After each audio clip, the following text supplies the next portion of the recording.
Good afternoon, everyone.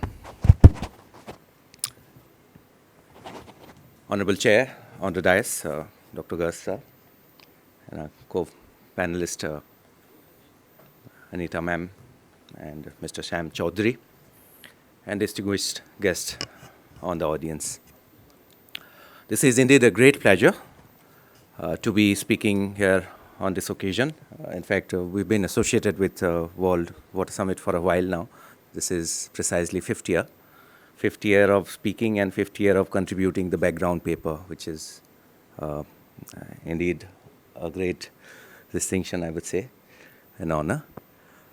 So now coming to the topic of our session today.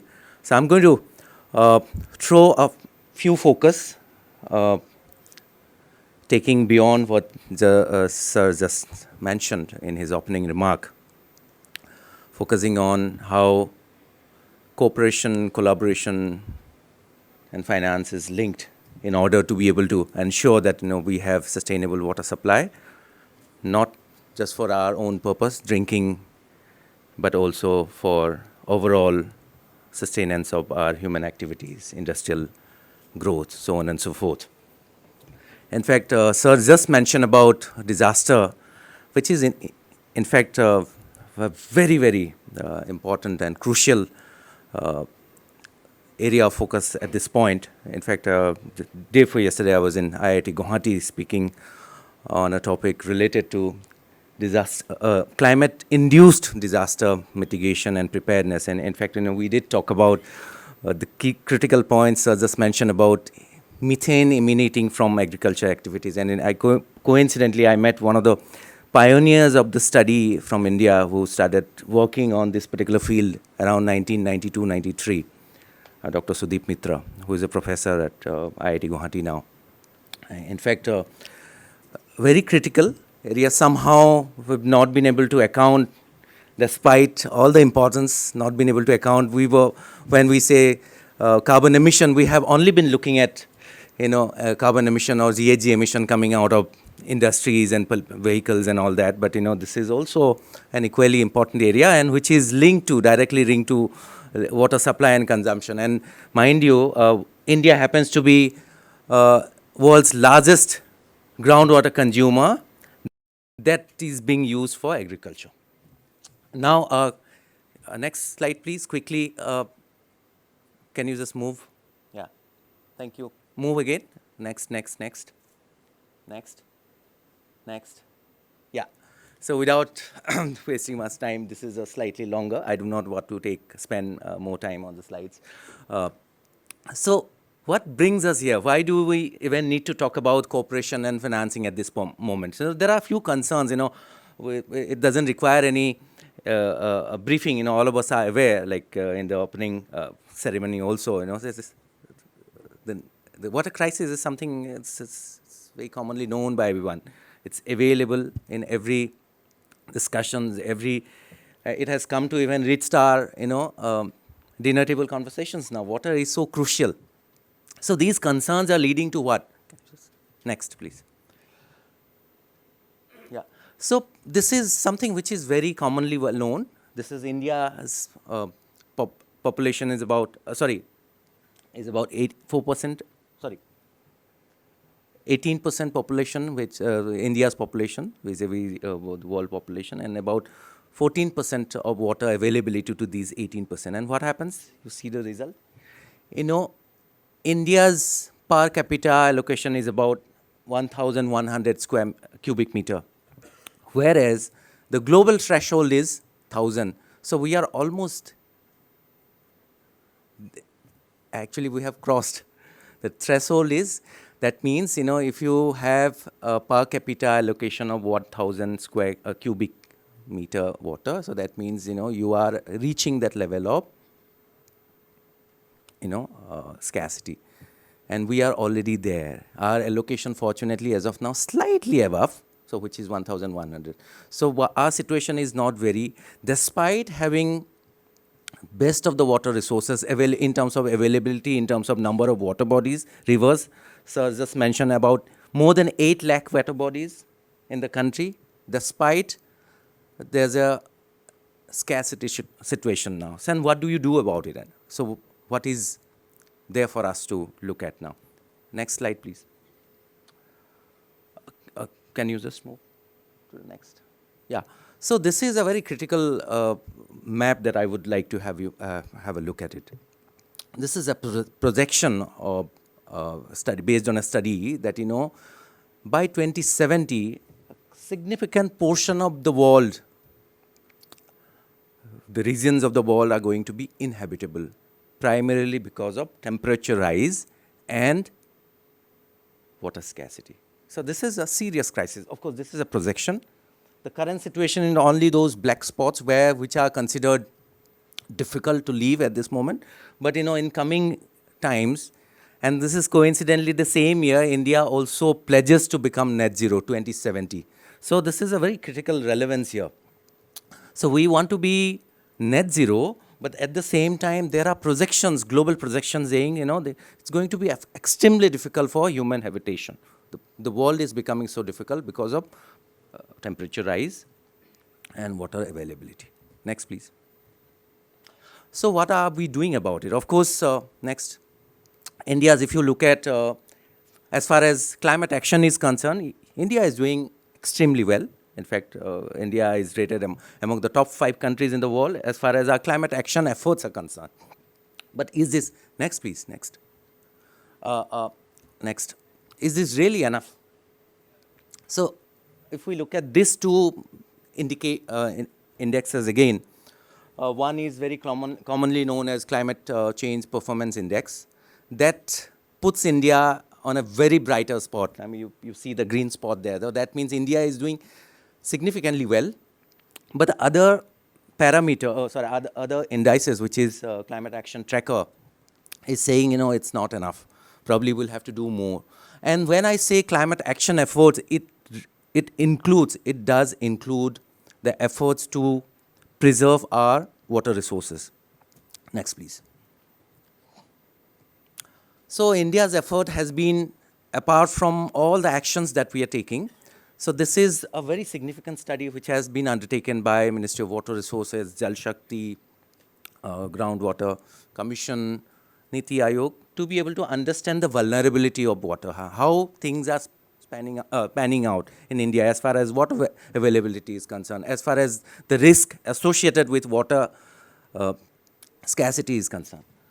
And that is helping us precisely to look at how specific actions can be taken, how decentralized actions can be put forward. Next, please. When we talk of water, this is something we often forget, both in case of water as well as climate change, everything is interconnected. Next. Next, please. So this is a very interesting, we've been, of late, the world has been talking about sustainable development goals. So these goals are targeted to address specific issues of concern, whether it is poverty, water availability, employment, livelihood, economic growth, ecosystem conservation, so on and so forth. But if you look at this, if you go a little deeper, so everything is interlinked. It is not one. The one action is not is directed at addressing only one problem. Maybe that is the predominant problem. But if you look at the benefits of it, it's going to have a lot of spillover benefits. And similarly, if we don't do that, we are going to have more repercussions. So when we have more repercussions, so multidisciplinary impacts and multidisciplinary actions. So this is what exactly this, with this slide, I'm trying to explain. When we fail to look at the climate concern or put in enough effort to do climate action, so we end up causing more damages, end up, towards the last bit, end up, not having enough productivity in agriculture, not having enough livelihood, employment generation, so on and so forth, eventually impacting the national revenue. Next, please. Next, please. Can we just move on? Next, please. So this is a very important thing. Now I'm coming to So we often talk about innovations. the requirement, in fact, during the inaugural session also, the ma'am did spoke about our, the Director General, CSI ma'am, that, the need for India's effort to, leverage our innovations. But, if you look at, carefully look at water sector in general, there are indications. In fact, this very interesting study appeared in Water Journal in 2023. It says, this particular sector lacks innovation as compared to other and the reason they have cited, limited direct participation of research and prioritization of other goals, which is very important. Because, so that means somehow we'll have to leverage, despite having India has been a hub of innovation for so many areas. I mean, we've already witnessed how ISRO was able to, successfully put the Vikram lander on moon. But, is it really enough? In fact, I was reading Mr. Sivan, the former Director General of ISRO. He said, frugal is not enough. It's time to also look at, best of the technologies available, and combine them. And I think this is exactly we also require in the environment sector, in the sector of water. Next, please. Yeah. So these key things, 3 things that I want to quickly highlight is the power of participation. Of course, we all know it doesn't require any emphasis. And the global cooperation. And there's enough of global cooperation happening at this moment as far as water is concerned, but whether India is able to take advantage of that. So this is something we need to really, really look into. And the third thing is the financing water projects. Now, the sector I come in, I do not necessarily come in for core technology-based sector. I work in the environment and sustainability sector. And the organization that I lead is essentially to ensure that, we are able to, bring breakthroughs at the ground level, whether it is ensuring that our water bodies are thriving, surviving, and also they're getting restored. We have enough local capacity to ensure that, they remain sustainable.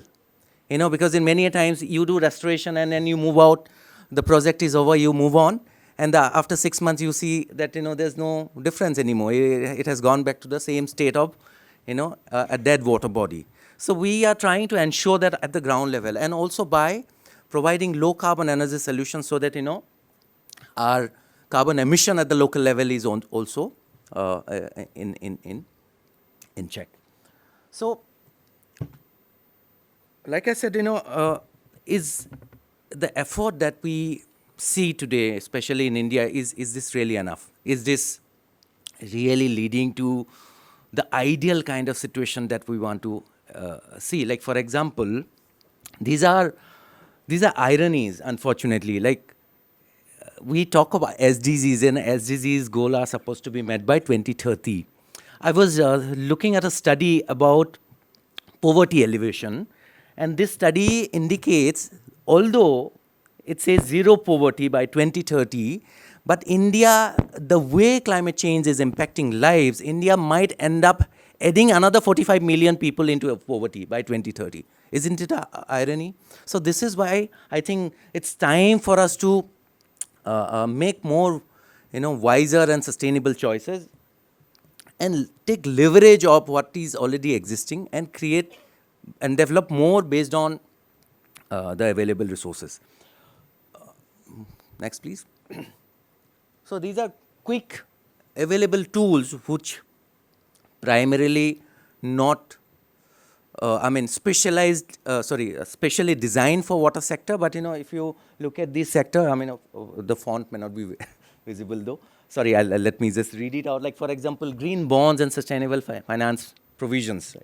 Like, for example, international funds like Green Climate Fund, GCF. So although these provisions were created to support, enhance our climate action effort, but let's not forget that when I say climate action, we should also need equal amount of emphasis on securing our water bodies and water resources. And that's besides what we do to ensure technology enhancement in supply, treatment, maintenance of infrastructure, creating new infrastructure, water infrastructure. I strongly believe, as a ground practitioner, while we have time, we will have to secure water bodies that we have been bestowed, the nature has bestowed with us. If we are not able to save them, protect them while in time, no matter how much improvisation and technological improvement we do, it will be not enough. So, so there are plenty of opportunities available, plenty of tools available. Some are already in action, like public-private partnerships in water sector is already in play. But what more? Next, please. So these are few international corporations which are actively working in the water sector. And it's time for us to take advantage of these available tools by ensuring that we have decentralized approach to conservation of water, because water is, although largely it is managed by through centralized schemes, and as far as supply is concerned, as far as treatment is concerned, but when it comes to securing water bodies on ground, I think decentralized approach is the way to go. The reason I'm saying, there's a water body next door.